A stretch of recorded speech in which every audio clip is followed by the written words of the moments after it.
I've always loved being scared. Horror movies, scary books, haunted mazes. I've been a horror junkie my whole life. But what happened at the lake house on Lake Conroe wasn't like that. That was genuine terror. The kind where you know you're in danger from something you can't see or fight. The kind where your only option is to run. I should have ran sooner. I'm Alvin, and this is Common Ground Horror. On August 2021, my boyfriend and I were house-sitting his grandpa's lake house on Lake Conroe, Texas. Beautiful property, right on the water with a dock and a boat. Like a free vacation rental for a few weeks. We just had to watch his elderly dog. The house had 2 bedrooms upstairs, connected by a shared bathroom. The hallway had super creaky floors and motion-activated nightlights that gave off soft, warm light when you moved around. We arrived excited. The house was incredible. Theater room, jacuzzi tub, restaurants nearby. The first night, we slept in his grandpa's bed. I got terrible sleep, tossed and turned with this weird feeling I couldn't shake. But I've always had trouble sleeping in new places, so I tried to move on. The next day, my boyfriend went to work, leaving me alone. That's when I made my biggest mistake. I snooped, rifled through closets and drawers. I didn't find anything weird, but I had this bizarre feeling this whole time, like being watched. My theory is that whatever was there wasn't happy about me looking through things. The second night, I felt tense about sleeping in his grandpa's bed again. I asked if we could switch to the guest bedroom down the hall. He thought I was being dramatic, but agreed. I slept better that night. Problem solved, right? From that point on, I started getting weird feelings when I was alone. That sensation of being watched was constant. It felt like eyes on the back of my head, always coming from the hallway. I convinced myself I was being dramatic. But the feeling never stopped. A few days pass. One day I'm on the phone with my mom getting ready for work. I had her on speaker as I walked around. I'm telling her about the weird feelings. She interrupts. What the hell was that? I'm confused. I hadn't heard anything. She goes quiet, then steers the conversation away until I'm in my car. Once I've left, she tells me what she heard. A growl on the other end of the phone. The dog never made a noise. It had been completely silent. My mom is very in touch with the paranormal. She told me to be careful. From then on, I struggled to sleep. I'd play on my phone until I passed out from exhaustion. The feelings got worse. Now, it wasn't just being watched. I felt actively unwelcome, like something wanted me out. A few days later, my boyfriend told me his company wanted him to travel to Austin for 3 days. Good money, but he wasn't sure if I'd be okay alone. I promised I'd be fine. He left the next morning. I'd never stayed the night alone before. I was dreading sunset. That first night, I sat up in the movie room with my dog, watched movies, smoked, convinced myself it was fine. I actually slept well that night.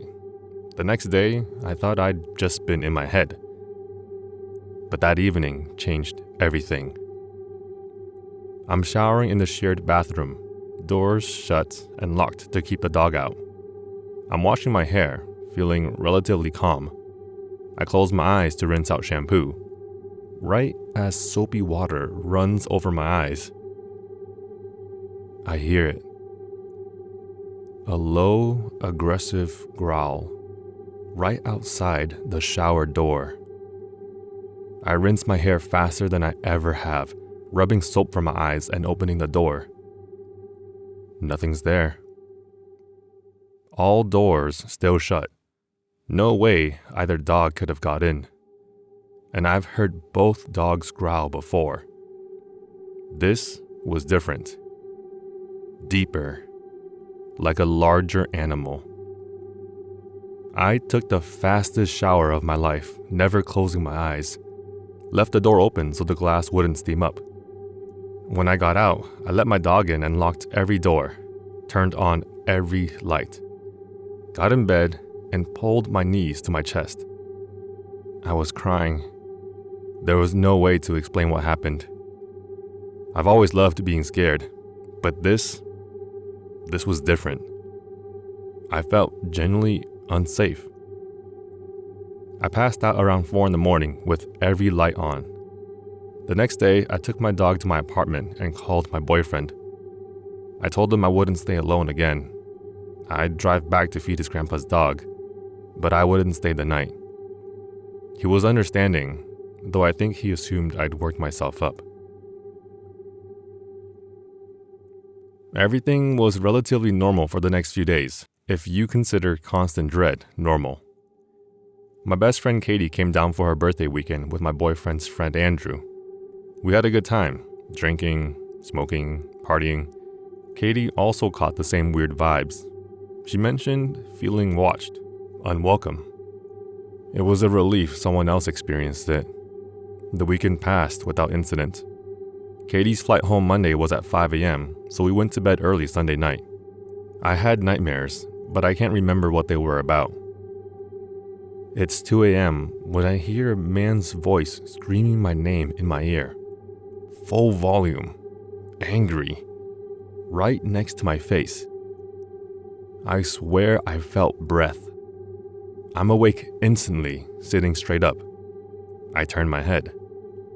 Katie is whisper yelling my name in the doorway. Katie is 5'2" with a high feminine voice, nothing like what I just heard.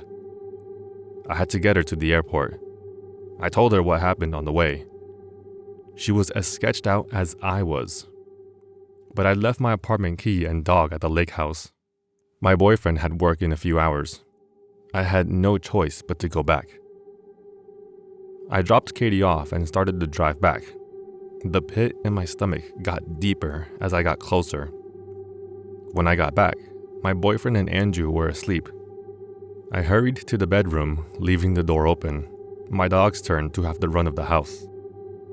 I had a terrible feeling, like something awful was about to happen.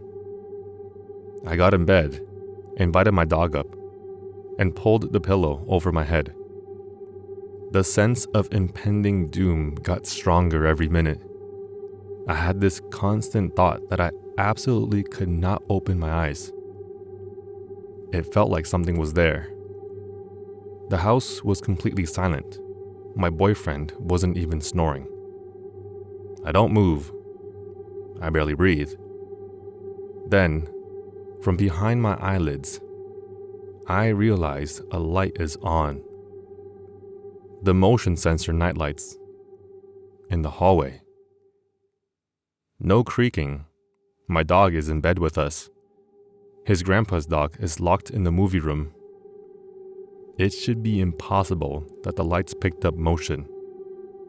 I turn over fast, facing away from the door, burying my face in my boyfriend's shoulder. Eventually, I passed out, body rigid, clinging to his arm. When I wake up, the sun is up and I'm alone. Both guys left for work. My dog is on the floor. And that oppressive energy is 10 times worse. When it comes to fight, flight, or freeze, I freeze. For an eternity, I was too afraid to get out of bed. But the feeling that I needed to leave, now, eventually won out. I flung myself out of bed and called my mom. I kept her on the phone while frantically packing. I was raised Christian, became atheist as an adult, but I'm asking her to pray as I grab everything. I can feel a presence following me through the house. Every hair on my body is prickling. I'm openly sobbing as I move as fast as possible. I grab my bag, my dog, and run out with no shoes on. I throw everything in my car, peel out, and don't hang up until I'm at my apartment. I told my boyfriend I'd never go back. Despite his confusion, he respected my decision. Years later, that boyfriend is now my husband. I still think about what happened at Lake Conroe. I've never spoken to him about it since, but I'll always remember that feeling. The sensation of being in genuine danger from an unseen presence, of being unwelcome, of being constantly watched. I'm now a licensed mortician with plenty of spooky stories, but none can touch this one in terms of pure terror. If you've lived through a nightmare you can't explain, I want to hear it. Send your stories to commongroundhorror@gmail.com to be featured on the channel. This has been Alvin for Common Ground Horror. Until next time, sleep well, if you can.